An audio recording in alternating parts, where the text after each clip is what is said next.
पालख्यांचं आगमन आज पुण्यात होणार आहे आणि त्यानिमित्ताने काही रस्त्यात बदल करण्यात आलेले आहेत, वाहतुकीत बदल करण्यात आलेत, तर काही प्रमुख रस्ते बंद देखील आहेत. माझ्यासोबत ट्रॅफिक डीसीपी आहेत. सर, बरेच रस्ते तुम्ही बंद केलेले आहेत, कशा पद्धतीने वाहतुकीत बदल आपण केले? आपण जे काही पालख्यांचं जे आगमन होणार आहे त्या आगमनाच्या अनुषंगाने वाहतुकीच्या बाबतीमध्ये आपण जवळपास 4 स्टेजमध्ये प्लॅनिंग नियोजन केलेलं आहे. आपण त्याच्यामध्ये पहिली स्टेज आहे की पूर्ण शहरामध्ये 19 तारखेच्या मध्यरात्रीपासून ते 23 तारखेच्या मध्यरात्रीपर्यंत जड अवजड वाहतूक ती पूर्णतः बंद आपण केलेली आहे. त्याच्यामध्ये जवळपास 24 पॉईंट्स आहेत. त्या 24 पॉईंटपासून शहरामध्ये आपण ती बंद केलेली आहे. नंबर 2 स्टेज आहे की ज्याच्यामध्ये पालख्यांचं आगमन जे आज होत आहे ते मुख्य जो मार्ग आहे बोपखेल फाट्यापासून ते पूर्णतः विठोबा मंदिरापर्यंत असेल. त्यानंतर इकडे हॅरिस ब्रिजपासून ते पूर्णतः आपल्या निवडुंग्या विठोबा मंदिरापर्यंत असेल. जो काय रोड आहे त्याच्या ॲप्रोच रोड आपण सगळे आवश्यकतेप्रमाणे आपण बंद करणार. पालखी पुढे गेल्यानंतर आपण जो काही फ्लो असेल तो पाहून आपण ते परत ओपन करणार.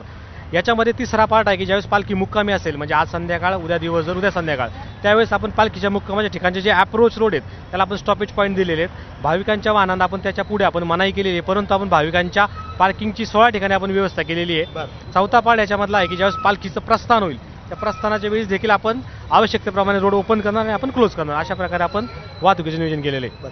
सर, शहराच्या मध्यवर्ती भागामध्ये प्रमुख रस्ते, फर्ग्युसन रस्ता असेल, सेनापती बापट रोड असेल, त्याचबरोबर जंगली महाराज रस्ता असेल, टिळक रोड असेल, किंबहुना लक्ष्मी रोड असेल, आत्ता आपण बघतोय हळूहळू या रस्त्यांवर देखील वारकऱ्यांच्या दिंड्या येत आहेत, गर्दी वाढते. हे रस्ते कधीपर्यंत बंद असतील? कारण या रस्त्यांवर बरेचदा पुणेकर ये जा करतात. याच्यामध्ये आपण ज्यावेळेस पालखीचं संगमवाडीच्या परिसरामध्ये आगमन होतं साधारणतः 3 ते 4च्या दरम्यान, त्यावेळेस आपण हे निर्णय आपण FC रोड असेल, JM रोड असेल, त्याचबरोबर आपण सांगितलं SB रोड असेल किंवा हे मुख्य रस्ते असतील, लक्ष्मी रोड असेल, आवश्यकतेप्रमाणे आपण हळूहळू स्टेप बाय स्टेप आपण त्याचं ट्रॅफिक डायव्हर्ट करणार आहे आणि वारकऱ्यांच्या वाहनांना आणि वारकऱ्यांना आपण पुढे जाण्यासाठी आपण रोड ओपन करून देणार आहे. सर, किती पोलीस तैनात आहेत सध्या या वारकऱ्यांच्या सेवेसाठी? अर्थात ही सगळी एक आपल्या पद्धतीने सेवा आहे. याच्यामध्ये जवळपास आमचे ट्रॅफिक ब्रँचचे जवळपास 1350 आणि जवळपास 65 अधिकारी संपूर्ण या सेवेसाठी आमचे तैनात आहेत.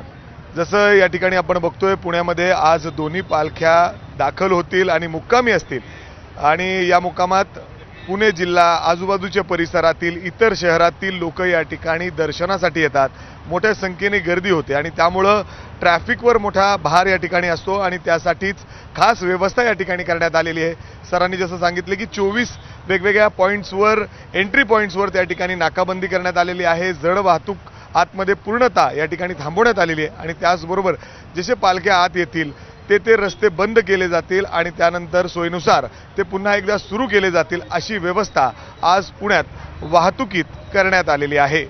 कॅमेरामॅन अमोल गवाळेसह मी मिकी गई, ABP माझा, पुणे. ABP माझा, उघडा डोळे बघा नीट.